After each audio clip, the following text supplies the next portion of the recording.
wabarakatuh. Welcome to Yes TV, media belajarnya entrepreneur muda. Nah, tema kita kali ini adalah Finding Yourself 2. Loh, satunya mana ya? Satunya itu ada di Instagram kita, di Motivasi Talk. Waktu itu beberapa minggu yang lalu, boleh dicek aja untuk yang mau nonton part satunya. Itu ada di Instagram kita, Young Entrepreneur School ya. Bersama narasumber yang sama, yaitu Coach Ricky, adalah seorang trainer dan penulis buku Belajar Entrepreneur Tanpa Titik. Nah, buat teman-teman yang mau baca silahkan dipesan ya. Tema kita kali ini lanjutan dari part satunya, Finding Yourself. Nah, kan kemarin kita udah ngebahas tuh gimana caranya menemukan diri sendiri itu kayak gimana gitu ya, Coach. Nah, tapi banyak banget nih orang yang udah menemukan diri sendiri, mengenal dirinya sendiri itu kayak gimana, tapi masih belum tahu gitu tujuan hidupnya apa, tapi merasa belum bahagia gitu kan ya, Coach. Nah, ada nih istilah namanya Ikigai. Sekarang lagi trending juga tuh istilah Ikigai itu, yang artinya itu kebahagiaan hidup gitu ya, sebagai alasan kenapa kita tiap pagi itu bangun pagi gitu. Nah itu boleh Coach sedikit penjelasannya, konsep Ikigai itu tuh seperti apa sih? Oke, makasih Alba. Alhamdulillah hari ini kita lanjut temanya masih Finding Yourself seri kedua, tapi lebih dalam ya teman-teman. Saya mau jelasin tentang konsep Ikigai. Jadi konsep Ikigai ini berawal dari satu buku ya, judulnya Ikigai.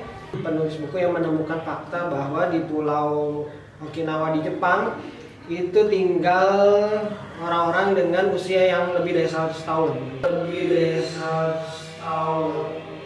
Damn! Jadi umurnya panjang.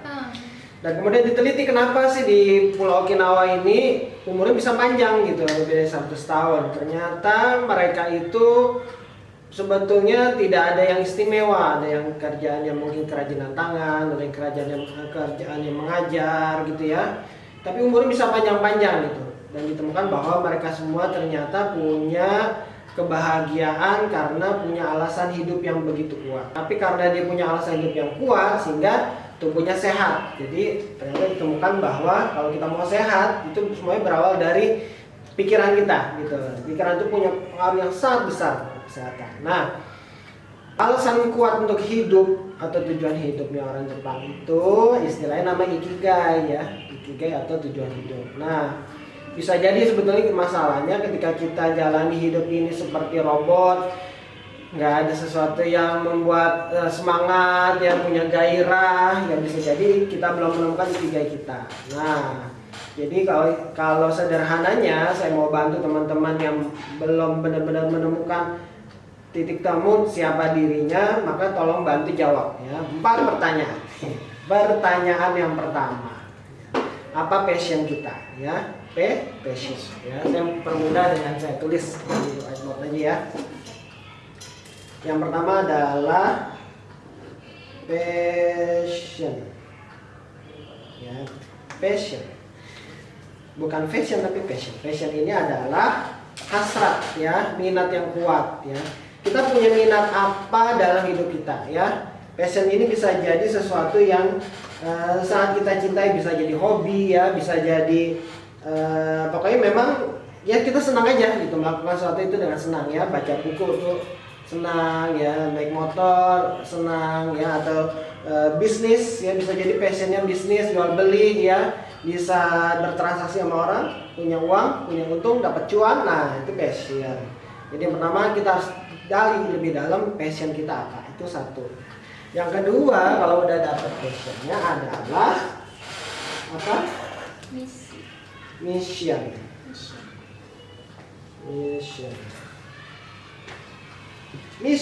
Ya. Mission ini adalah kita punya misi dalam hidup ini nggak sih? Nah ini jadi masalah nih. Banyak orang yang hidup buat dirinya sendiri. Nah, ini ternyata ditemukan kalau orang punya misi hidup buat orang lain, ya, maka dia lebih sehat, umurnya lebih panjang. Itu menurut fakta di bukunya. Jadi mission itu penting. Apa misi hidup kita? Ya, kita punya kepedulian sama orang lain nggak? Kita punya kepedulian buat orang banyak nggak? Nah, kepedulian terhadap orang banyak itulah yang mendorong seseorang harus tetap hidup. Misalnya ada seseorang yang punya tanggungan anak yatim 100 anak yatim misalnya. Dia harus berpikir gimana caranya bisa menghidupi 100 anak yatim. Sehingga dia nggak punya alasan selain memang berjuang dalam hidupnya buat menghidupi anak yatim misalnya. Itu mission ya. Jadi kalau passion itu tadinya buat kecintaan sama diri sendiri, mission itu kecintaan buat orang lain, buat orang banyak ya, bukan cuma buat diri sendiri. Itu mission ya. Karena Kita harus sebaik-baiknya manusia adalah yang bermanfaat bagi orang betul lain. ya. Hadis Rasul, khairun nas anfa'uhum linnas. Sebaik-baik manusia adalah yang paling bermanfaat buat orang lain. Nah, yang ketiga adalah skill. Skill ya. Skill atau kemampuan, keahlian. Kemampuan yang dimiliki ya. Kemampuan yang dimiliki ini bisa dari proses belajar kita kuliah, kita sekolah ya. Skill ini bisa juga kita dapatkan dari minat yang ada di dalam kita. Kita punya keahlian masak, kita punya keahlian betulin motor, kita punya keahlian dalam bidang internet ya. Jadi skill itu yang melekat pada diri, kemampuan yang melekat pada diri kita. Nah, itu kita harus petakan, kita punya kemampuan apa, kita punya keahlian apa ya. Itu penting ya. Ini alasan ketiga kenapa seseorang harus punya tujuan hidup yang kuat ya. Dia harus punya skill, keterampilan, kemampuan. Nah, skill. Yang keempat adalah profesi. Nah, profesi. Apa profesi kita ya? Apa pekerjaan kita sehari-hari ya? Yang kita dibayar orang karena kita kerja ya. Kita kerja terus dibayar orang ya. Kita bekerja bisa menghasilkan uang. Nah, ini profesi ya. Profesi ya. Kalau skill itu tadi prosesnya harus dengan belajar, dengan sekolah ya, atau bakat yang udah di dalam dirinya. Profesi ini adalah sesuatu yang kita kerjakan dan itu menghasilkan uang. Nah, uang kan hidup kan butuh uang kan. Nah, ya, makanya penting ya. Gimana cara kita dapetin uang ya? Itu dari profesi yang kita lakukan. Jadi saya ulang, ada 4 yang perlu kita gali. Pertama adalah passion. Yang kedua adalah mission ya, misi hidup. Yang ketiga adalah keahlian atau skill. Ini tulisan indah nih. Yang keempat adalah profesi. Profesi. Nah, kalau kita sudah bisa jawab 4 ya itu udah bagus, udah satu step lebih maju. Nah, tapi nggak cukup ya. Kalau kita pengen umur panjang, menjalani hidup dengan bahagia, kita punya semangat dalam hidup, maka usahakan, benar ya, usahakan 4-empatnya dijawab dengan jawaban yang sama. Ya, passionnya, misinya, ya, terus kemudian keahliannya dan profesinya. Kalau 4 pertanyaannya ini punya jawaban yang sama, maka kita punya alasan yang sangat kuat untuk sukses dalam hidup kita. Kita punya alasan yang sangat kuat untuk bahagia, ya, karena passionnya, misi hidupnya, keahliannya dan profesinya jadi satu, ya. Sesuatu yang dia cintai, pekerjaan yang dia mampu, kemudian keahlian sudah ada dan menghasilkan uang. Wah, keren itu. Dia nggak ada pilihan lain selain tetap ada di perahu hidupnya, ya. Jadi nggak pindah-pindah perahu, kan ada orang pindah-pindah perahu, gitu ya. Jadi mantep perahunya, ya, sampai dia menjemput ajalnya, dia insya Allah dalam kondisi yang bahagia dan mantap dan jelas jalan suksesnya mau kemana. Jadi ini 4 hal yang teman-teman harus gali dengan dirinya sendiri, ya. Silakan nanti coba dijawab masing-masing di rumah. Gak bisa berdiri sendiri-sendiri ya, jadi maksudnya harus punya satu visi, semuanya sama tuh jawaban kita. Misal kalau aku kalau buat ngejawab itu semua, buat pengen banget ngejadiin dunia itu jadi sehat gitu, lingkungan sehat, semua orang sehat gitu, dan memiliki pola hidup sehat gitu misalnya ya, Coach. Nah berarti kayak misalnya kalau pekerjaan passionnya beda sama pekerjaan itu jadinya nggak kurang kurang bisa membuat bahagia juga ya coach. Ada yang bilang hobi yang paling enak itu hobi yang dibayar. Iya, Nah, hobi yang paling enak itu hobi yang dibayar. Jadi kita jalani hobi dan dibayar.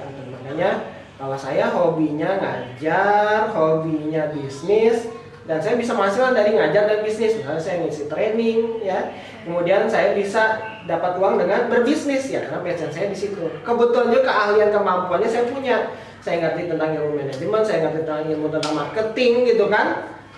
Skillnya udah dapet, hobinya ada, passionnya ada, lengkap nggak? Lengkap. Berarti jadi udah mantap. Ikigai ini tuh sangat berpengaruh banget sama bisnis. Jadi seorang pebisnis itu harus paham akan ikigai ini ya coach. Nah, betul. Kalau kita tarik temanya lebih khusus tentang bisnis, dunia bisnis, maka kalau kita mau jadi seorang entrepreneur, ya seorang pengusaha, bisa nggak empat hal yang tadi itu jawabannya sama? Ya, apa itu? Ya bisnis, ya pengusaha. Gitu. Jadi kalau empat-empatnya bisa dikawinkan, disatukan ya dengan jawaban yang sama, wah, dia udah berada di track jalan yang tepat. Nggak akan pindah-pindah jalan lagi. Oke, berarti kalau misalnya saya bisa umpama ini, kalau saya sendiri pengen banget kan tadi semua orang itu saya pengen banget berada di lingkungan yang sehat gitu, memiliki pola hidup yang sehat. Berarti saya nanti punya cita-cita, punya bisnis buat rumah sehat. Jadi amin ya, semoga tercapai. Nah itu nanti insya Allah semuanya sehat dan bisa kesehatannya itu tujuannya untuk bisa lebih taat sama Allah, sama Tuhan, dan bisa lebih sehat untuk menebar kebaikan dan menolong orang lain juga gitu. Nah teman-teman juga yang udah tahu nih ikigai itu seperti apa, tapi masih struggle juga untuk mencarinya. Nah itu untuk mencari ikigai itu sendiri dalam diri kita itu gimana sih Coach? Nah, kadang kita suka ada hal yang dalam diri kita yang kita nggak bisa lihat dengan diri kita. Jadi kalau dibuat diagramnya gitu ya, ada kita tahu tentang diri kita, orang lain nggak tahu. Ada satu yang kita tahu, orang lain juga tahu. Nah, yang ketiga itu kita nggak tahu, orang lain tahu tentang diri kita. Ada yang keempat, kita nggak tahu tentang diri kita, orang lain juga nggak tahu tentang diri kita. Itu Allah Subhanahu Wa Taala, Tuhan kita yang paling tahu. Nah, kalau kita tahu, orang lain nggak tahu, udah clear jawabannya tadi udah jelas. Tapi ada bagian dari diri kita yang kita nggak tahu nih, tapi orang lain bisa lihat. Makanya untuk bisa lebih mengenal diri kita, coba ajak orang lain untuk nilai diri kita. Kita udah nilai diri kita nih, oh saya ini kelebihan ini, kekurangannya ini, saya kalian ini, kemampuan ini, saya sukanya ini, nggak sukanya ini. Itu diri kita, nilai diri kita. Yang kedua, setelah itu coba kasih pertanyaan yang sama kepada orang lain, suruh nilai diri kita. Makanya kita butuh orang lain gitu ya. Kalau dalam dunia bisnis dikenalnya mentor. Jadi penting itu mentor itu ya, orang lain yang partner kita ya, mentor berarti di atas kita atau partner tim kita kerja ya dalam bisnis, maka coba partner kita suruh nilai diri kita. Hal-hal yang kita nggak tahu diri kita tapi dia tahu. Itu jadi makin sempurna tuh, jawabannya makin jelas gitu. Jadi selain kita nilai diri kita, minta juga orang lain nilai diri kita. Itu cara menemukan ikigai kita. Makanya kan ada profesi yang namanya konselor kan? Konseling, iya kan? Iya. Konseling itu tugasnya itu. Jadi mencari solusi sesuatu yang seseorang nggak bisa temukan oleh dirinya sendiri. Karena dia butuh orang lain. Oke, mungkin yang masih bingung, kalian juga harus konsultasi, sharing-sharing ke banyak orang juga tentang keluh kesah kalian tuh sebenarnya kalian itu gimana sih, terus bisa sharing-sharing, terus cari pengalaman juga, cari lingkungan yang memang satu visi sama kalian dan kalian bisa jadi sharing-sharing juga. Nah itu ada nggak sih Coach hal-hal apa gitu yang bisa membuat orang itu sulit untuk menemukan ikigainya? Dia salah menilai dirinya pakai pakaian orang lain. Oke, kayak targetnya itu orang lain gitu. Betul, jadi banyak orang yang nggak bangga dengan dirinya sendiri ya. Idola penting, kita punya idola penting. Tapi kemudian kita plek, hidup kita akan seperti idola kita, itu sesuatu yang hampir mustahil. Kenapa? Karena Allah sudah ciptakan manusia itu beda-beda, udah punya jalan hidupnya beda-beda. Jadi jangan mengukur baju kita di badan orang lain, itu bahasa kiasannya begitu. Maksudnya apa? Yang paling ngerti tentang hidup kita tuh diri kita sendiri gitu. Jadi kebanyakan orang mengukur hidupnya pakai gaya hidup orang lain, misalnya ngidolain artis, rumahnya mewah, dia segala macam, kehidupan gaya hidupnya begitu. Karena dia idolain sama orang yang model begitu, padahal kemampuannya pas-pasan ya. Yang terjadi ya dia menjalani hidup yang bukan dirinya sendiri, dia jalan hidup orang lain. Jadi jawabannya Bagas sama dengan dirinya sendiri.